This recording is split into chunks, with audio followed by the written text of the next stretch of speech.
जर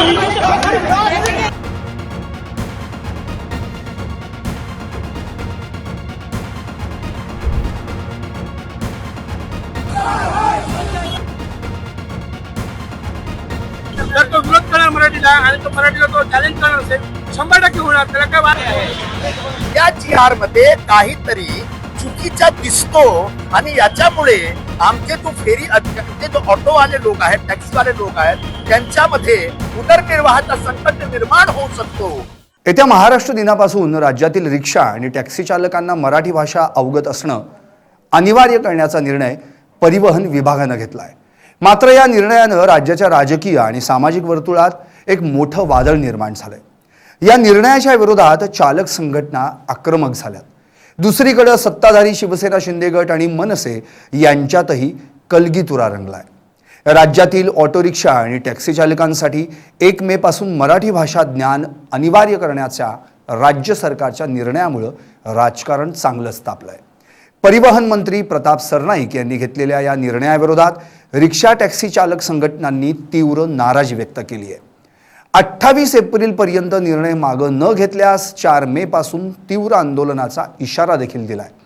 या निर्णयामुळे केवळ प्रशासकीय वर्तुळातच नव्हे तर राज्याच्या राजकीय आणि सामाजिक रणांगणातही मोठं वादळ निर्माण झालंय.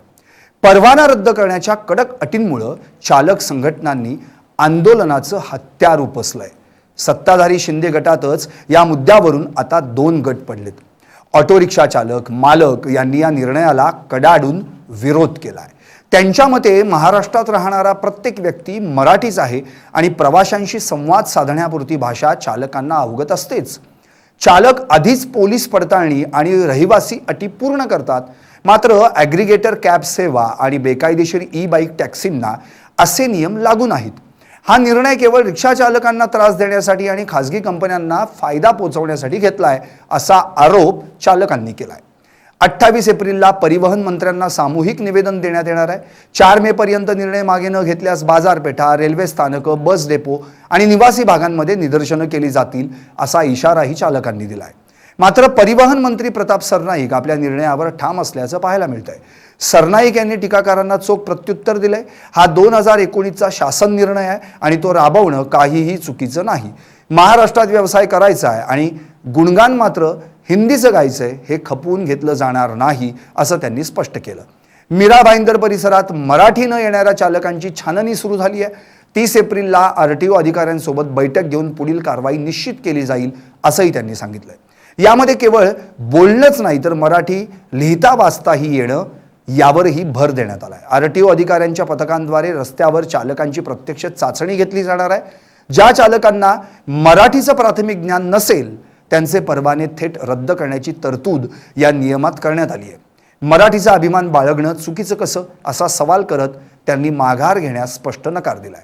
उत्तर भारतीय मतांचं प्रतिनिधित्व करणारे संजय निरुपम यांनी सरनाईक यांना लिहिलेल्या पत्रात म्हटलंय की मुंबई हे बहुसांस्कृतिक महानगर आहे. येथील 70% अधिक चालक उत्तर भारत, गुजरात आणि दक्षिण भारतातून आलेत. त्यांनी वर्षानुवर्ष या शहराची सेवा केली आहे. अशा वेळी मराठी भाषेची सक्ती करणं आणि त्यासाठी परीक्षा लादणं हे त्यांच्या जगण्यावर आघात करणारं ठरू शकतं. सक्तीनं भीती निर्माण होते मात्र प्रेमानं शिकवलेली भाषा हृदयात घर करते. निरुपम यांनी पुढे असंही नमूद केलंय की अनेक चालक शिक्षित नसले तरी ते काम चलाऊ मराठी बोलतातच की. त्यामुळे अशा कष्टकऱ्यांवर कारवाईचा बडगा उगारू नये अन्यथा शहराची वाहतूक व्यवस्था विस्कळीत होण्याची भीती आहे. या निर्णयामुळे शिंदेंच्या नेतृत्वाखालील शिवसेनेतच अंतर्गत वाद उफाळून आलाय. शिवसेना नेते संजय निरुपम यांनी सरनाईकांना पत्र लिहून निर्णयाचा फेरविचार करण्याची विनंती केली आहे. त्यामुळे सत्ताधारी शिंदे गटातच जुंपली असल्याची चर्चा आता सगळीकडे होऊ लागली आहे. पण महाराष्ट्र नवनिर्माण सेनेनं या निर्णयाचं स्वागत केलंय. मीरा भाईंदरमध्ये चालकांसाठी मराठी शिकवणी वर्ग सुरू केलेत. मनसे नेते संदीप देशपांडे यांनी संजय निरुपम यांच्यावर अमराठी मतांसाठी कोलांटुड्या मारणारा माणूस अशी बोचरी टीका केली. याला प्रत्युत्तर देताना निरुपम यांनी मनसेच्या निवडणूक यशावर प्रश्नचिन्ह उपस्थित करत तुम्ही मराठीचा आग्रह मतांसाठी धरता का असा सवाल केलाय. या टीकेला निरुपम यांनीही चोख प्रत्युत्तर दिलं. आम्ही हे मतांसाठी करत नाही, तुम्ही मराठीचा आग्रह मतांसाठी धरता का, तुमचे किती आमदार निवडून येतात असा सवाल करत त्यांनी मनसेला आरसा दाखवण्याचा प्रयत्न केलाय. मुंबईतील टॅक्सी रिक्षा चालकांसाठी मराठी अनिवार्य करण्याच्या निर्णयाला विरोध करणाऱ्या संजय निरुपम यांना दहिसरमध्ये तीव्र रोषाचा सामना करावा लागला. संतप्त आंदोलकांनी निरुपम यांच्या वाहनावर जोरदार दगडफेक केली. इतकंच नव्हे तर आंदोलकांनी त्यांच्या गाडीच्या टायरची हवा सोडून दिली आणि जोरदार घोषणाबाजी केली. या घटनेमुळे दहिसर परिसरात मोठा गोंधळ निर्माण झाला आणि तणावाचं वातावरण पाहायला मिळालं. दहिसरमध्ये मोठ्या प्रमाणात पोलीस बंदोबस्त तैनात करण्यात आला आहे. संशयित हल्लेखोरांची धरपकड सुरू असून परिसरातील सीसीटीव्ही फुटेज तपासले जात आहेत. या घटनेमुळे महायुतीमधील अंतर्गत कलह आता रस्त्यावर आल्याचं स्पष्ट झालंय. रिक्षा चालकांना भाषेच्या नावाखाली त्रास देऊन त्यांना व्यवसायातून बाहेर काढण्याचा हा डाव आहे. यामुळे प्रवाशांना नाईलाजानं खासगी कंपन्यांच्या ई-बाईक टॅक्सीकडे वळावं लागेल, ज्या बेकायदेशीररित्या सुरू आहेत. परिवहन मंत्रालय या खासगी कंपन्यांना आर्थिक फायदा करून देण्यासाठीच हा घाट घालत असल्याची भीती चालक संघटनांनी व्यक्त केली आहे. एकीकडे मराठी अस्मितेचा मुद्दा आणि दुसरीकडे लाखो कष्टकऱ्यांच्या रोजगाराचा प्रश्न, अशा पेचात सरकार अडकलंय. 1 मे रोजी महाराष्ट्र दिनी हा नियम लागू होतो की आंदोलनाच्या दबावाखाली सरकार मवाळ भूमिका घेत आहे, याकडे संपूर्ण राज्याचं लक्ष लागून राहिलंय. Bureau report, LS Marathi.